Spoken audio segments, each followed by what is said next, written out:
I thought of a rather cruel trick that I once played upon a wasp. He was sucking jam off of my toast, off of my plate, and so I cut him in half. He paid no attention, merely went on about his meal, while a tiny stream of jam trickled out of his body. Only when he tried to fly away did he grasp the dreadful thing that had happened to him. And it is the same with people. The thing that gets cut away is the soul. And there's a period, maybe 20 years perhaps, when we do not notice it. That's a quote from George Orwell's Notes on the Way, and there's such truth in that story for all of us in some point in our lives. I mean, I don't mean we're cutting up bugs, but there's truth in it, because, there's times, that we're just going on about our business, we're enjoying the sweetness, choosing by it, unaware of self, oblivious to situation, and then one day we try to fly away, and then that we realize that our wings have been broken. Jammed, if you will.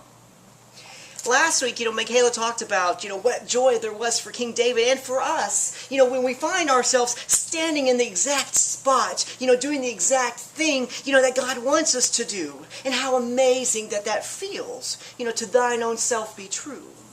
But today we are going to talk about kind of the exact opposite, because there comes a moment in your life when you wake up and you say, oh my gosh, who am I? How did I get here? How did I get so far off from myself? What happened? And sometimes, a better and a more truer question is, who happened? You see where we're going today, don't you? You see, we all have this idea of who we truly are, what it is that we truly believe in, what our values are, what it is that we stand for, and what it is that makes us so special and so unique. Our morals, some may call it. Some may describe it as that thing that you would risk everything to defend.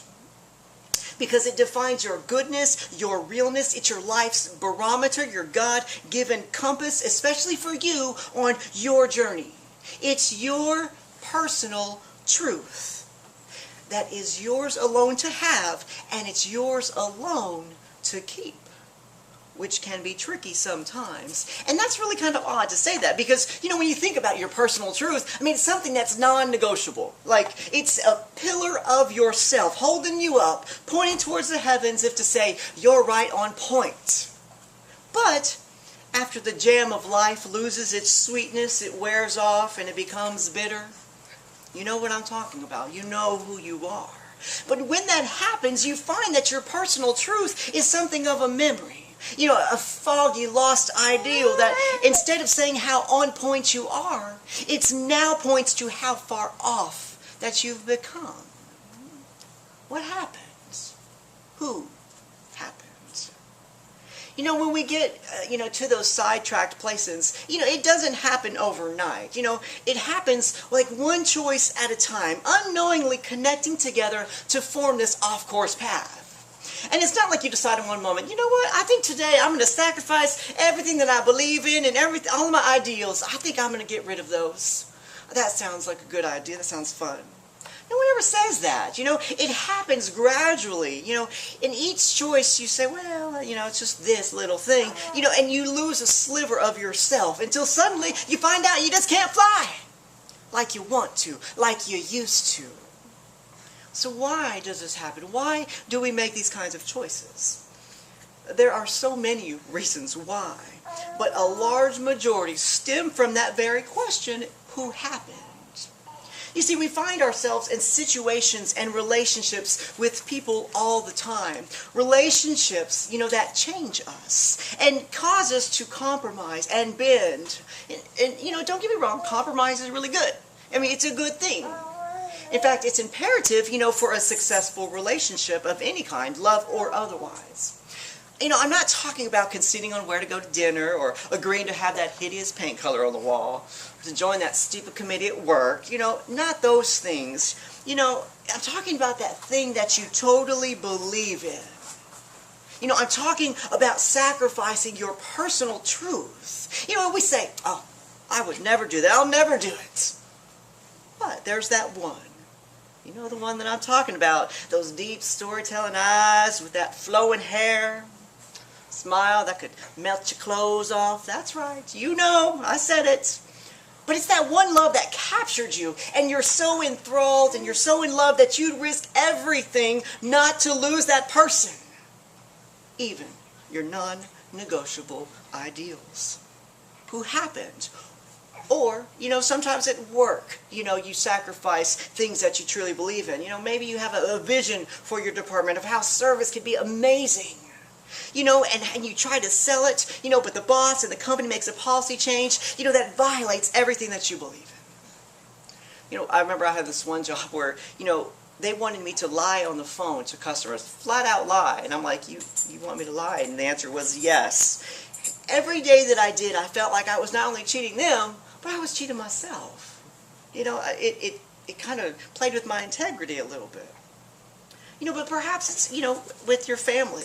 Sometimes they're pushy and they prod and they poke until you finally do what they say just to hush them up. But still that compass quietly says, you've stepped off course. Who happened? And sometimes you have families, and the relationships are kind of rocky.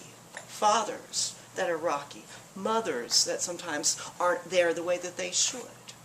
And sometimes that causes us to react differently, not of ourselves. In the moment with them, in our lives, in the way that we love maybe the rest of our family. Who happened? People, in our life can be real pushy. You know what I mean? Real pushy. And the world is always, trying to push their ideals on us.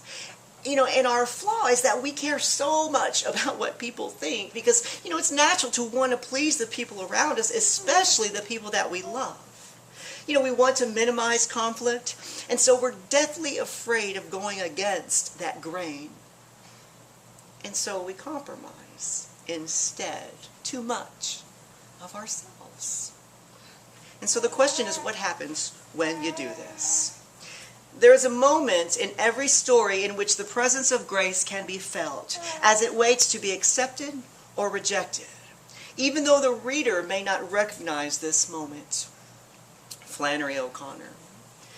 As we look at the gospel today, we find the scenarios we've been talking about come to life ages ago in black and white. And it revolves around King Herod. He's a strong man. He's a powerful man.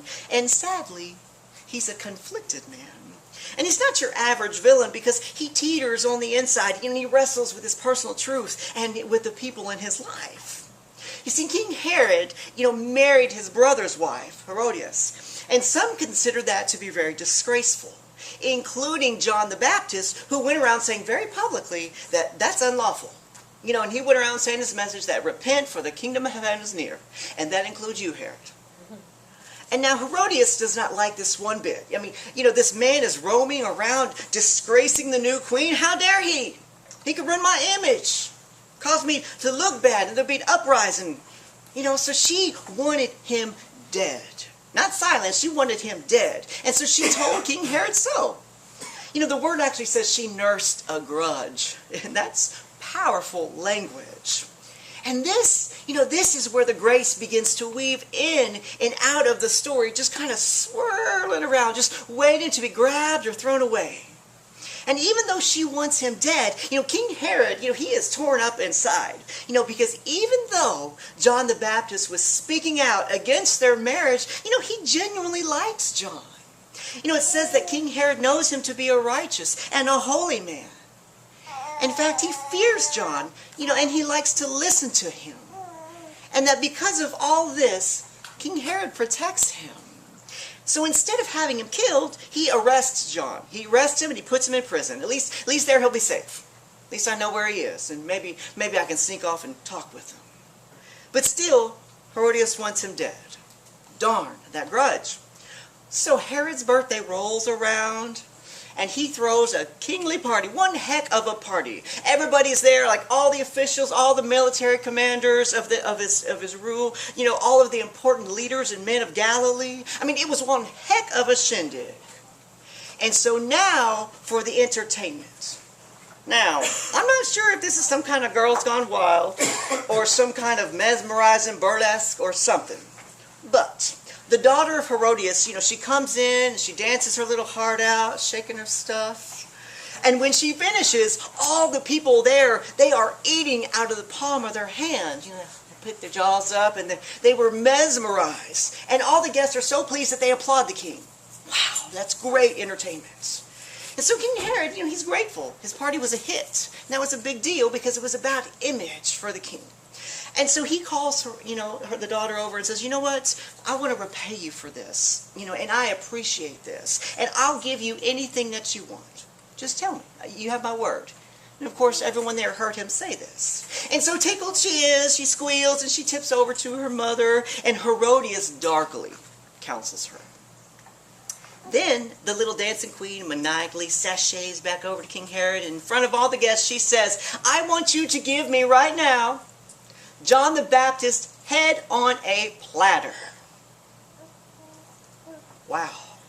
So there it is. There is that moment where grace is dancing around, waiting to be grasped, thrown aside. That moment when personal truth and social dilemma begin to tussle around the ring of the mind. That moment when the devil and angel will pop up on the shoulders. When people's needs begin to conflict with the goodness of the soul. Complicated relationships begin to test and bend those non-negotiable values that we hold so true. And we can relate to Herod in this situation, trying to negotiate the relationships in our lives while still trying to hold on to who we are as people. But who begins to happen and the self takes a back seat? So, what happens when we sacrifice this truth about ourselves? Let King Herod show us. So, after she asks for his head, the king, he becomes greatly distressed, and he becomes anxious, and maybe a little sad, because there's a part of him that admires and respects and wants John the Baptist to be heard. But there's also a side of him that loves power and self-gain and self-image. And you see, he had, made an oath in front of all the important people of the land. How do you step back from that? What would it mean for the king to break his promise? What would it mean for the good party cheer if the king broke his promise? So much like Pontius Pilate, the ruler who has the power to save is more moved by guilt, self-interest, and pride than by justice, and by truth, and by grace. His public image is more important than another man's life. That's what it boils down to. And so the order is given. And moments later, on a shiny silver platter, John the Baptist's head is carried throughout the party, to the cheers of Herodias and to the sadness of Herod. When I was thinking about this in my mind, I imagined this shiny platter coming from the kitchen, and in my mind I saw Ryan Wolf popping out, giving out gazillion demerits. It's my own little thing. But, it's such a tragic thing. We can laugh, but gosh, they were excited that this had happened. And I imagine that as King Herod, as he sees this happening, I can only imagine the horror and the guilt and the regrets that storm through his mind. What have I done? What have I done? We get that, what have I done? So what happens when we sacrifice that truth inside of us? It results in great, great loss. Loss of life, loss of respect, loss of self, and loss of worth. Great loss. As I read this, our passage from Bible study, came to mind, and it's Romans 7. So I find this law at work. Although I want to do good, evil is right there with me. For my inner being, I delight in God, but I see something else that is working in me, waging war against my mind and making me a prisoner of myself. I love how Paul can capture our dilemmas so well, whether we're King Herod or just worried about love or work. He gets it. He gets it. And it's been an interesting 2 weeks. Michaela talked about death from touching the ark last week, and now I'm talking about beheadings. Woohoo! They call it the good news. It's here. But these are the stories that we learn from. These are the stories that Christ has given to us to teach us from. You see, Herod is a puppet king who knows enough about truth that he can recognize his own falseness. Maybe it's time that we take some of that medicine as well. And it's so important to know your truth, to know who you are, especially when you're faced with those split-second decisions. You got to know that, no matter how strong a love, no matter how important a job, no matter how much you may offend people, that you choose truth, that you choose ideals, that you choose not only to know thyself, but to live by it. And really, your personal truth is not your own. It was given to you, and it comes from one place and one place only. I am the truth and the way and the life. That is your measure. That is your consultation. That is your cornerstone. You see, you have to make it a conscious priority, sticking to it at all costs. And it will help, sometimes I like to, well, how do we really do that? And it will help to always ask yourself, what is my decision on this matter motivated by? Who is it pleasing? Is it pleasing others? Is it pleasing me? Is it pleasing Christ? Ask those questions and take all those answers and then decide what you want to do. And sometimes, like I said, it's hard to find good news in a passage. But this is what was given, and it is found in the last line of the gospel. On hearing of John's death, the disciples came and they took his body and they laid it in a tomb. The good news is that no matter how lost that you get, no matter how far from you that you are, that there will always be good people. Good people who love you and Jesus enough to come and bring blessings, to come and bring closure, to come and clean up and to steer you and to shed goodness when your choices have yielded only badness. There's people waiting to help you to choose that grace that's dancing around. They point to it so you know where to grab it. Because sometimes our eyes are down here, not up there. You are in charge. There's people waiting, and so I want you to remember that your story is not yet over. There is more. You are in charge. Write it differently with God's help. And one of the sad things about this gospel, well, besides the head chopping, is that Herod's fateful decision, to kill John, it destroys any further opportunity for him to talk to John, to listen to him, to learn from him, to better himself and his kingdom and his people. So when Jesus appears on the scene and Herod hears about this, there's questions about who Jesus was. Herod's guilt leads him to imagine that Jesus is really John the Baptist resurrected. And so as I thought about it, I thought, well, perhaps he's fantasizing that he will have a second chance, to listen to John's message and to finally embrace that spiritual life that he was trying to bring to him. So if you today are at that place where yourself seems a million miles away, where your truth is buried beneath the heaviness of your world, then Jesus reminds you today that he is here. He is there inside of you. And the truth will always win. It will always set you free. That his joy will always liberate you. And I pray that Jesus reminds you that, like Herod, that you too have a second chance. To fly in a different direction, to re-choose, to reinvent, to reconnect with that truth that is sleeping inside of you. So instead of asking who happened, you can instead boldly say that you happened. To thine own self be true.